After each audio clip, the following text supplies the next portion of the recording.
제48차 최고위원회의 시작하겠습니다. 먼저 허은하 대표님 모두 발언 듣겠습니다. 네. 오늘 블랙핑크의 로제가 부른 아파트를 틀어놓은 이유가 있습니다. 블랙핑크 멤버 로제의 아파트가 세계적으로 폭발적인 인기를 얻고 있습니다. 아파트 하면서 반복하는 중독성적인 후렴구 때문에 저도 며칠째 좀 흥얼거리고 있는데요. 정치인이다 보니까 또 사회적인 문제를 생각하지 않을 수 없습니다. 로제의 아파트를 부르는 세대와 윤수일의 아파트를 부르고 자란 세대의 자산 격차, 소득 격차를 해소하지 못하면 우리 사회의 미래에 희망은 없습니다. 소득 격차를 줄이려면 돈을 벌 수 있는 기회를 만들어줘야 합니다. 양질의 일자리가 갈수록 줄어드는 상황에서 흙수저로 태어난 청년들이 돈을 벌려면 투자의 기회를 넓혀주는 수밖에 현재는 없습니다. 자본시장의 파이를 키우고 지금보다 투명하고 정상적으로 만들어서 안정적 투자가 이루어지도록 하는 것입니다. 그런 의미에서 금투세는 미래 세대의 희망의 사다리를 걷어차버리는 이기적인 세금입니다. 혹자는 금투세를 내는 사람이 1%밖에 안 되는데 그걸로 어떻게 자본시장이 무너지냐라고 말씀하시는 분들 계시는데요. 그 1%가 사라짐으로써 99%가 피해를 입을 수 있으니 그런 세금을 도입하는 것에는 굉장히 신중해야 된다라는 말씀입니다. 어제 조국혁신당이 금투세법 개정안을 당론으로 발의했습니다. 민주당은 유예할 것이냐 폐지할 것이냐를 두고 아직도 갈팡질팡하고 있습니다. 금투세는 당장 폐지하는 것이 정답입니다. 내년 1월에 그거 도입하면 대한민국 주식시장은 그대로 무너집니다. 민주당 계열정당들이 유독 금투세를 도입하려는 이유는 그렇게 해서 자본시장을 무너뜨려 그저 기본소득이나 받으며 사는 세상으로 만들려는 것 아니냐는 한간의 목소리를 농담으로 들어서는 안 될 것입니다. 윤석열 정부와 국민의힘도 금투세를 폐지하기로 했으면 집권 여당답게 좀 강하게 밀어붙이고 야당의 동의를 구해내시기 위해 노력 좀 하십시오.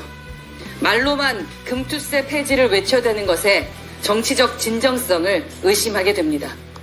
로제의 아파트를 부르는 세대와 윤수일의 아파트를 부르는 세대가 갈등 없이 조화롭게 사는 세상이 저희 개혁신당이 지향하는 대한민국입니다. 금투세 폐지 찬바람 불기 전에 꼭 이루어냅시다. 이상입니다.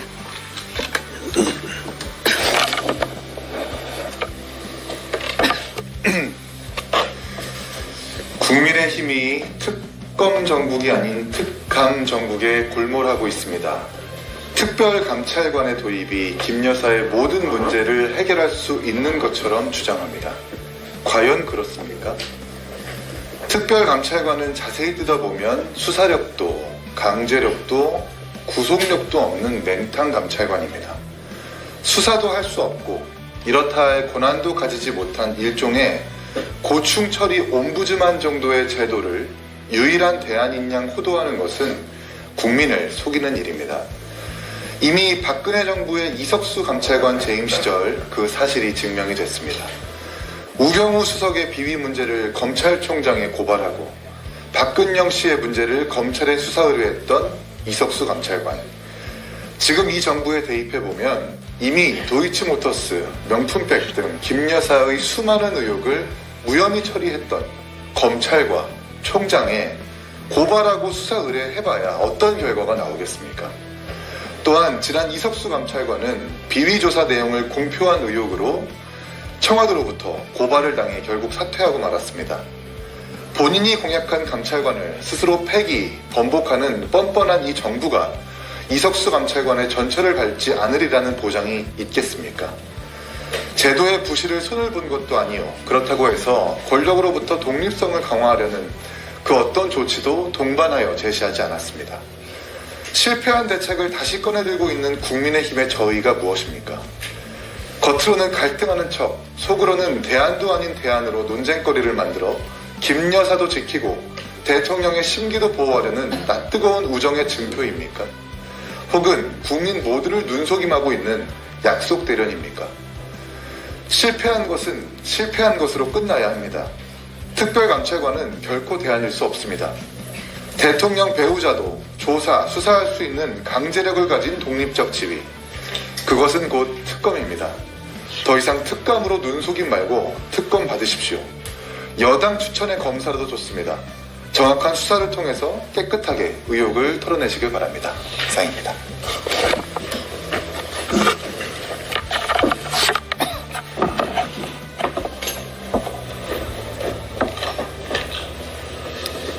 며칠 전 제게 추경호 원내대표는 왜 22일 용산 대통령실 기자단에 고급 과자를 선물했을까?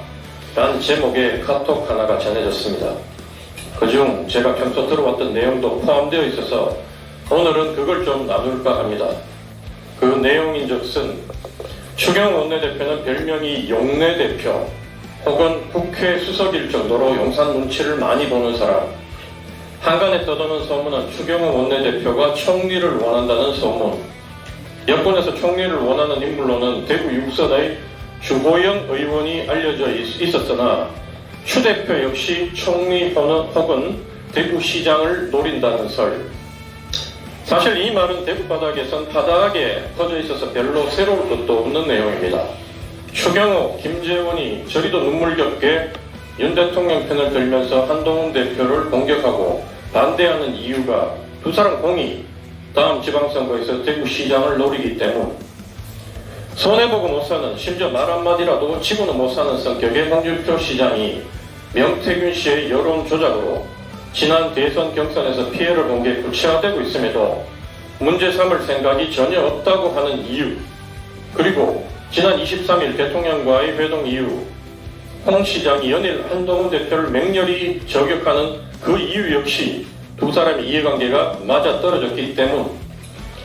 이전 이준석보다 한동훈이 더 밉다는 얘기가 나올 정도로 한동훈 대표를 미워하고 어떻게든 한 대표의 힘을 빼고 싶은 윤 대통령과 한동훈만 찍어내면 내가 대선 후보 된다는 생각을 가진 홍준표 시장, 이렇게 공공한 처지의 두 사람이 적의 적은 동지란 그 유명한 말을 충실히 따르고 있기 때문에 그렇다는 것입니다.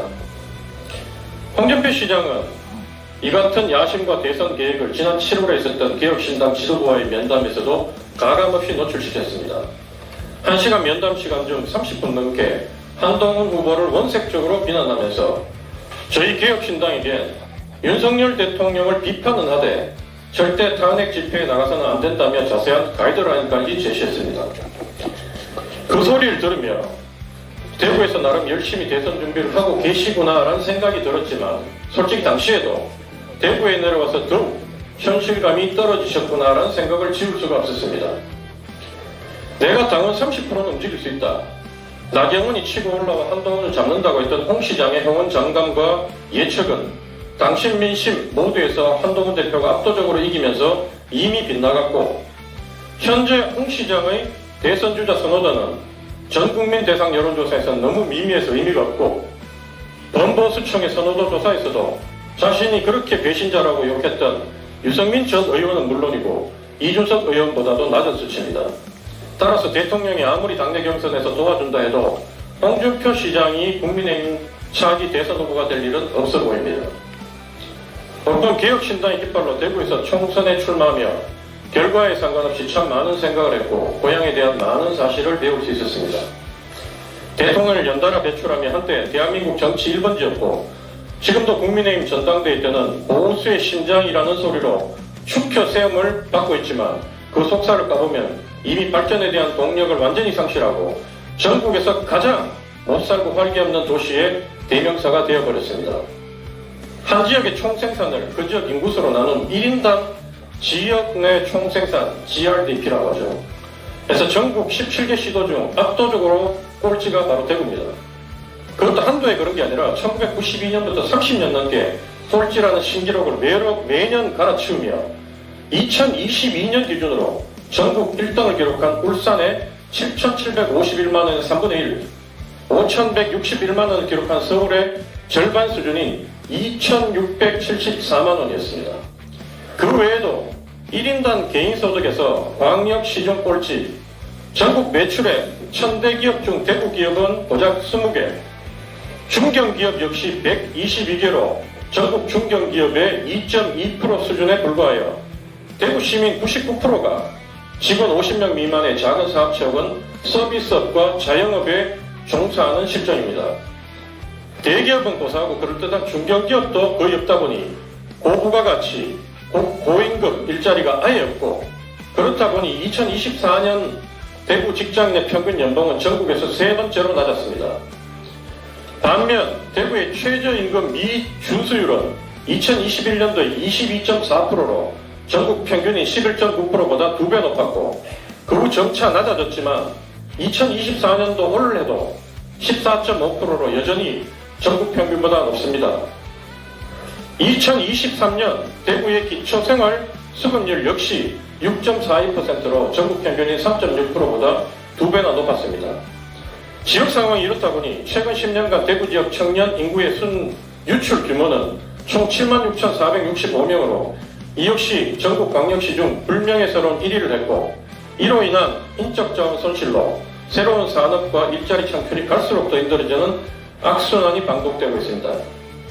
이런 처참한 대구의 경제 지표들은 결국 경쟁이 사라진 환경 탓에 국민 눈높이에 맞는 전국적 인지도와 역량을 가진 정치인을 아예 배출치 못하다 보니 대통령 자리는 은감생심이고 오로지 권력에 손바닥 비비고 머리 조아려 임명직 한 자리 혹은 공천이고 당선인 TK 지역 공천권에만 매달려온 대구 경북의 후진적 정치 풍토가 낳은 가슴 아픈 결과물인 것입니다.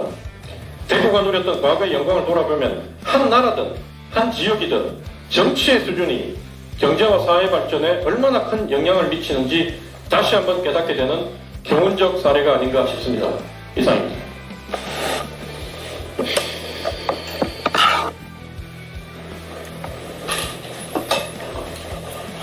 네, 회의를 비공개로 전환하겠습니다. 언론 여러분의 협조 부탁드리겠습니다.